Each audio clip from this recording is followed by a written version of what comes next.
In the previous video, we learned to reuse post an assignment in Google Classroom class.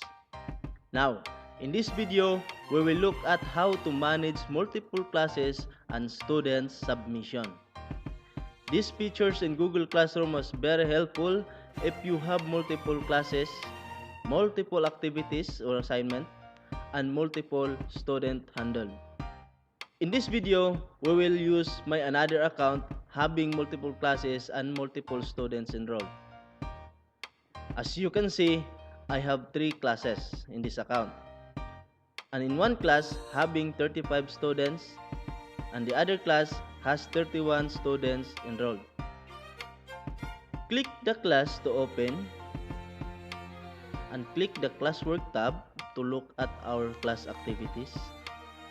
As you can see, it has so many assignments or activities.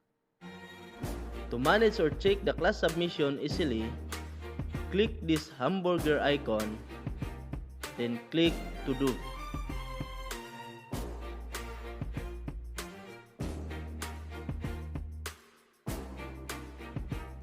As you can see, in to do features, it has to review and reviewed tab. In the review tab, by default, you can see all of the assignment posted for all of the classes. You can display only a specific class by clicking this drop-down menu and choose the class you want to review. Now you can check which assignment has the submission. You can check the submission by right-clicking the mouse and choose Open Link in the new tab. Now click the tab open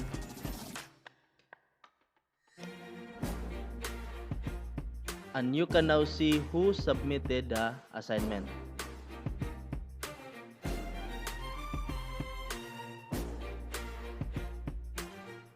You can check also student work attachment and grade the student submission.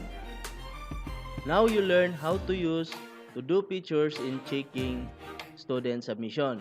And in the next video, we will look at how to copy and archive classes and contents in your Google Classroom class.